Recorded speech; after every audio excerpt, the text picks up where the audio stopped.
Good morning, everybody. Good afternoon, good evening, wherever you are.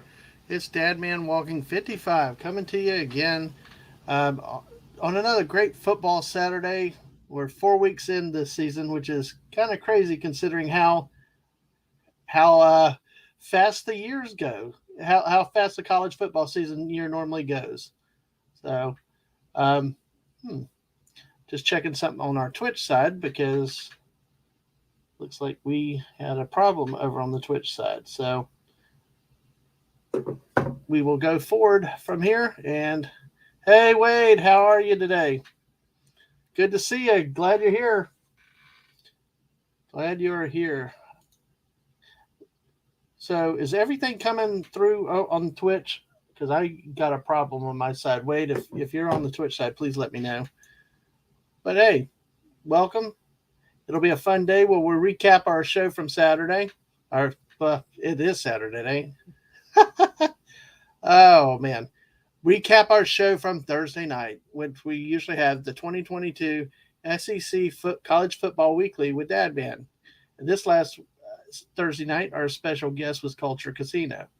And we had a great time, a great discussion on many, many topics of college football, which was very insightful. And if you get a chance to go back and to look at it, please do so because it was really a great, great stream that we had there. You know, and also many of our Thursday night shows have been really, really awesome that we've had so far. We had Mrs. Dadman walking 55 the first week and her methodology with point systems based on unique things. The second week was Squeaka with the power of cheese and predicting.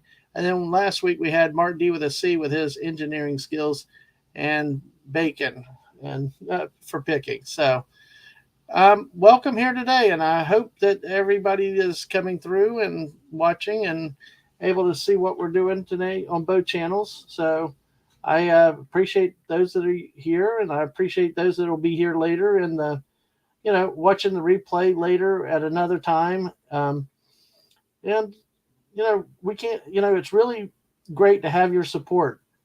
It is really encouraging to see people out here watching and listening and participating. If you have any questions, oh, Wade, thank you. Thank you. Let me deal with that. I appreciate it. That's my fault. I'm kind of flying solo today, but I will take care of that very quickly. Thank you. And I tell you, if y'all have questions, we're, ask them. If you want to chat through the chat, and we can do that too. This is kind of a laid back stream today, and just kind of flying flying by flying by the seat of my pants to have some fun and talk with you folks. And there you go, Wade. You should be able to side. Okay, all right.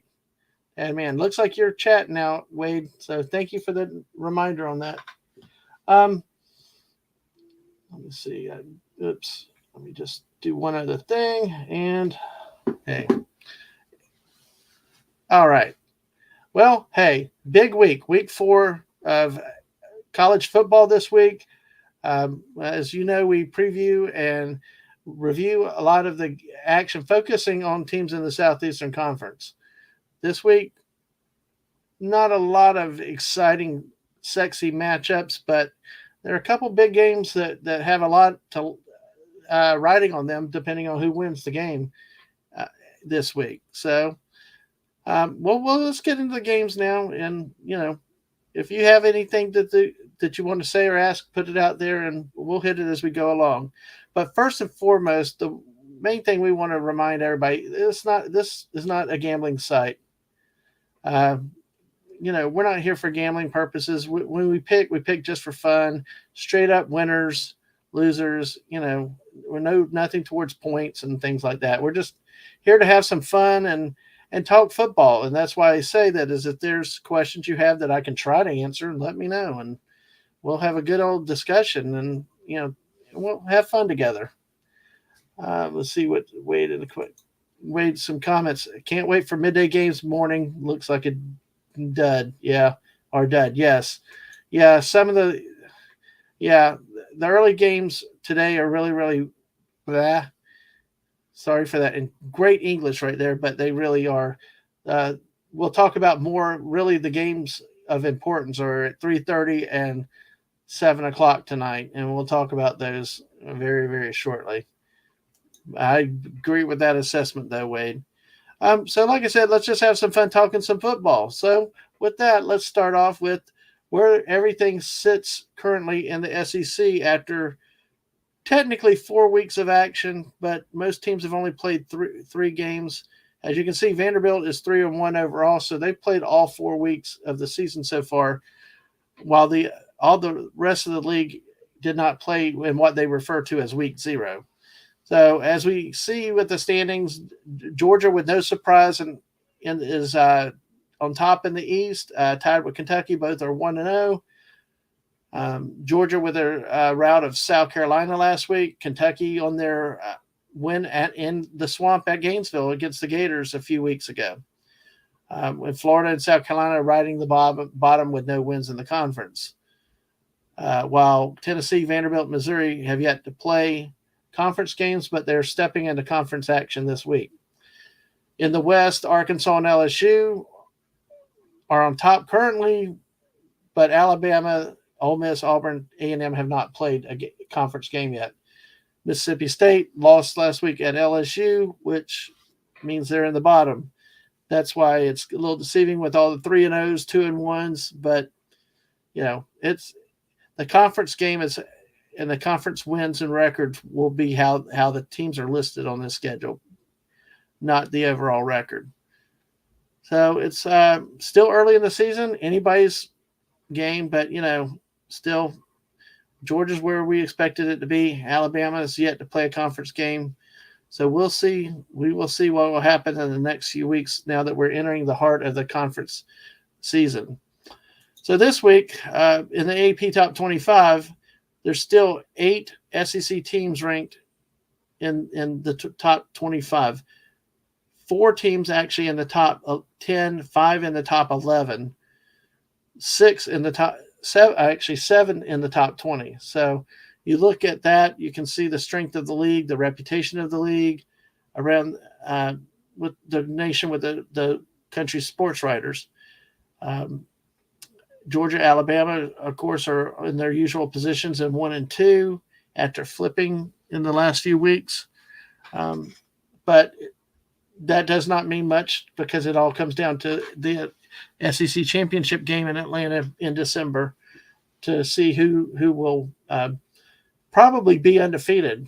The big question is, will Georgia or Alabama lose a regular season game this year? It's not likely, but you never know. So this week's picks, we'll get into the games this week, and if you have anything you want to say about any of these games, go ahead. But like as I mentioned earlier, our special guest this week was Culture Casino, and again, go back on Twitch or YouTube and watch that really amazing show that we had where we covered all kinds of topics, came up with topics that could be used for future shows. I mean, they were really in depth, but it was a great discussion and time that we had.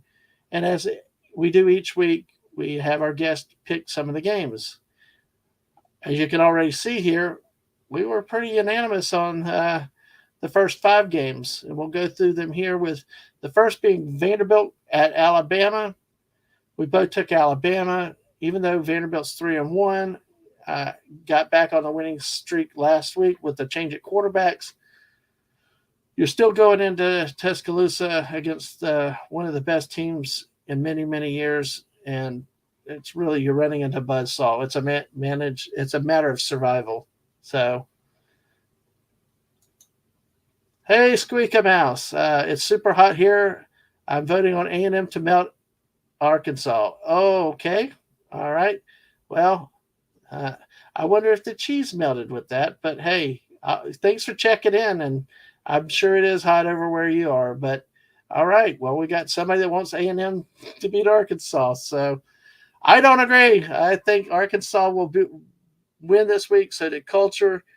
In this game played in Jerry's World in Dallas or Arlington, Texas, I just don't trust Texas A&M's offense. They have a very good defense, but Arkansas's got a powerful running game and steady quarterback play.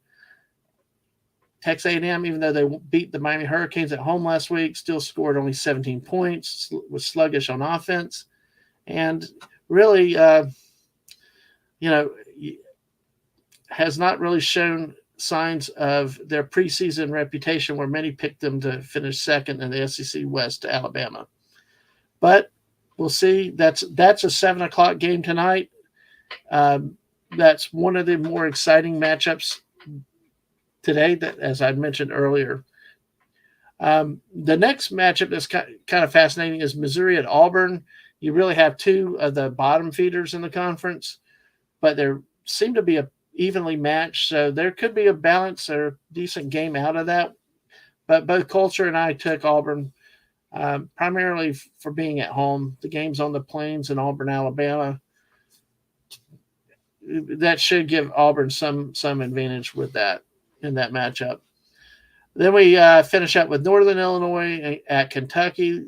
We both took Kentucky, the Wildcats, to continue their winning ways, to move to 4-0, and Tulsa at Ole Miss. We both took Ole Miss on this one. Another case of the home team. In the next set of games here, we just really quickly, Bowling Green, Mississippi State, Charlotte, South Carolina, Kent State, Georgia, and New Mexico at LSU are all the paycheck type games, and we both selected the homestanding SEC teams to win each of those games, which is an indication, as what we talked about earlier. This week's overall matchups were not that impressive or not that appealing, but yeah, it's football, folks. It's the fall. It's college football. That's the best time of year. I'm happy. So it's I'll take bad college football compared to almost anything else you got. I even watched Tennessee play. There you go for Wade. And the big matchup of the week is the 3:30 game on CBS. It's the Florida Gators at the Tennessee Volunteers. This is a very important matchup in the SEC East. The winner will still be in a position to fight for second place in the East, behind, off with Kentucky. Tennessee has a matchup with Kentucky later in the season, but Florida has already lost. So in terms of finishing in the East, this is a vital game for the Gators to win. Historically, the Gators have played very well in Knoxville. There have been some very close calls, very interesting wins, like the Jabbar Gaffney. Did he catch it or did he not? Touchdown near the end of the game, the refs called a touchdown and it stood. You had the game a couple of years ago where Felipe Franks throws a 70-yard bomb on the last play of the game to the guy running wide open into the end zone for the winning touchdown. Some missed field goals by Tennessee. The last Tennessee win was up in Knoxville in 2016, and the Gators have won 17 of 18. So it's quite an interesting series of streaks and runs from one team or the other. All right, yay, go Gators! All right, I love that. Okay, that makes me smile. I love that, and I love Culture's pick here, but I even want to be a homer, have got to go with the Tennessee Volunteers.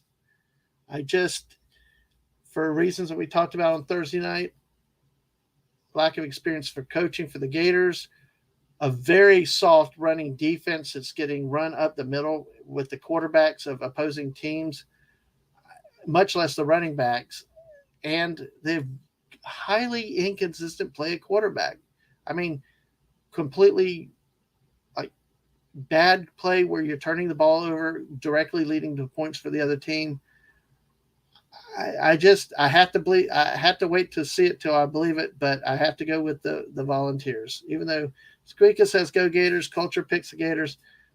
This case, I got to be honest, and you never know. I'm sure Tennessee fans may shrug and may be mad that I picked Tennessee, because this is the type of instance where I take one team and they lose. So I guess if Tennessee loses, the Vol fans can blame me for picking them. So it's but it's going to be a fun game. It's really a great series, the Florida Tennessee series.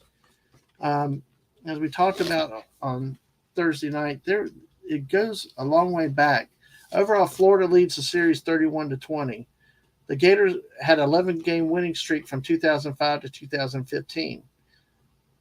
And as I mentioned, Florida's won 17 of the last 18 games, but Tennessee won the first 10 meetings in the overall series, stretching from 1916 to 1953. And the first ever matchup, Tennessee won 24-0. So that's a little bit about history. One thing is, I know the people in Knoxville have been really circling this game. They circle it every year. Listening to the Sports Animal radio station up there, I've learned to soften towards Tennessee, but great radio station up there. I guess it's Gator Hater Week up there. They've had some places have had all kind of food out: Gator gumbo, Gator po' boys, Gator bites. It sounded like any way you could serve a gator is the way they did up there this week.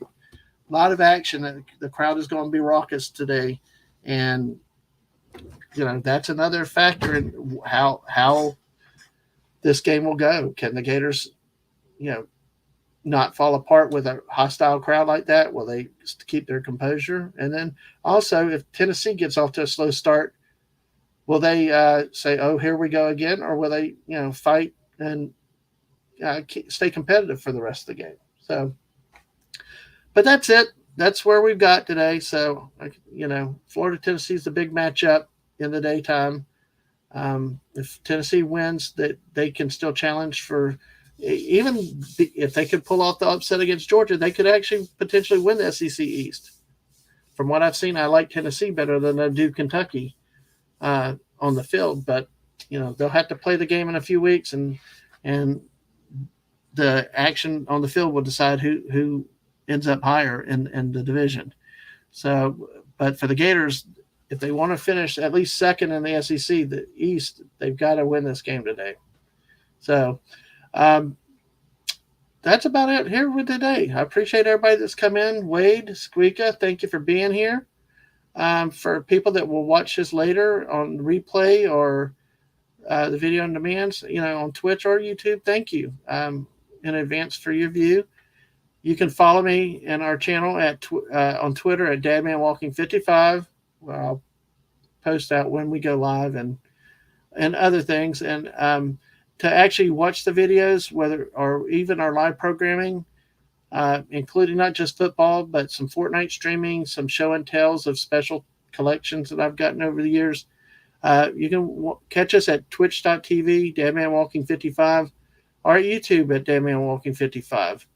And on either channel, please follow and then like and subscribe to the channel and to the videos, because the support means a lot to us. And, we appreciate the support. Trying to get this off the ground, learning our way around with doing this podcasting and streaming and stuff like that. A few weeks ago, somebody had mentioned about possibly doing other conferences. Well, maybe next year. Well, this year we started small with SEC.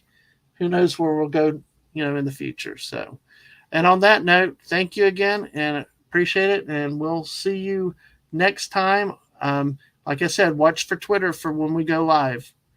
Thank you very much and have a great day and the rest of your weekend. Bye.